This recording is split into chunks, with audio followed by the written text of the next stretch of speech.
Alors moi, c'est vrai que je suis passionnée de musique, j'ai toujours aimé ça, surtout les vibrations extrêmement fortes. Ce temps fort totem, c'était la conclusion de plusieurs années de projets dédiés à la relation entre musique et surdité. On a commencé en 2022.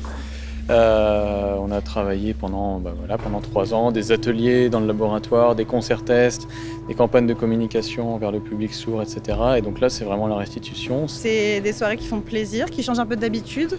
Et le fait de donner de la visibilité à la culture et la communauté sourde, c'est hyper intéressant, surtout qu'en termes d'idées reçues, on ne s'attend pas à avoir des personnes sourdes sur une scène musicale, alors qu'en fait, ça a tout son sens.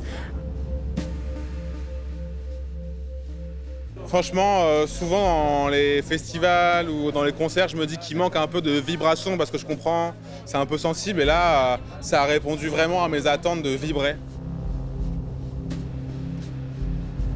J'avais aussi testé un appareil où ça permettait de retranscrire les différentes vibrations, donc les sons aigus, les sons graves, toutes les différentes nuances d'une musique.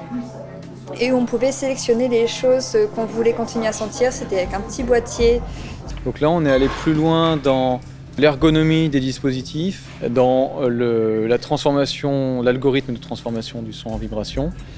Et on a aussi beaucoup appris à aller à la rencontre du public sourd, à savoir communiquer.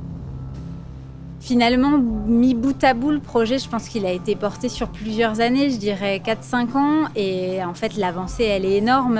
Et c'est une expérience aussi pour les personnes entendantes, de fait, parce que en fait, ça permet aussi de percevoir la musique avec son corps, et ce qui est, somme toute, très intéressant.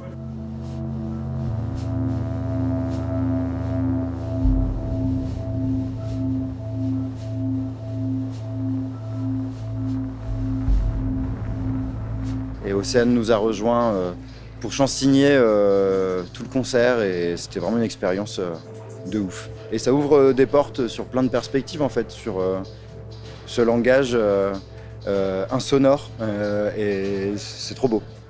Prendre un texte, en retirer l'essence et le rendre visuellement grâce à la langue des signes. Il y avait une âme ce soir et c'était vraiment beau parce que c'est un chapitre de Totem qui se termine et ça s'est ressenti. La cinématique, c'est une science qui a été découverte déjà il y a un moment, plus de 250 ans. En fait, c'est comment rendre le son visible matériellement. En fait, c'est des phénomènes qui font vibrer certaines matières, des plaques en métal avec du sable, de l'eau sur une enceinte.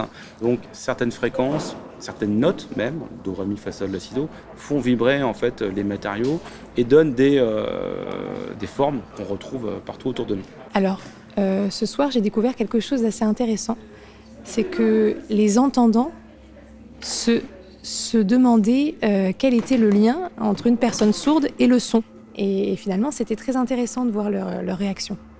Pour les personnes sourdes, toi, tu fais de la musique. Ben oui, je fais de la musique. Et je me montre aujourd'hui en tant que telle. Tu es sourd et tu fais de la musique. Et oui. Il faut que ça continue, il faut que les mœurs évoluent, il faut que les mentalités changent. Voilà, il ne faut pas qu'on reste dans cette posture de « oh, les pauvres sourds ». Non, non, il faut que ça cesse. Nous sommes capables, la preuve.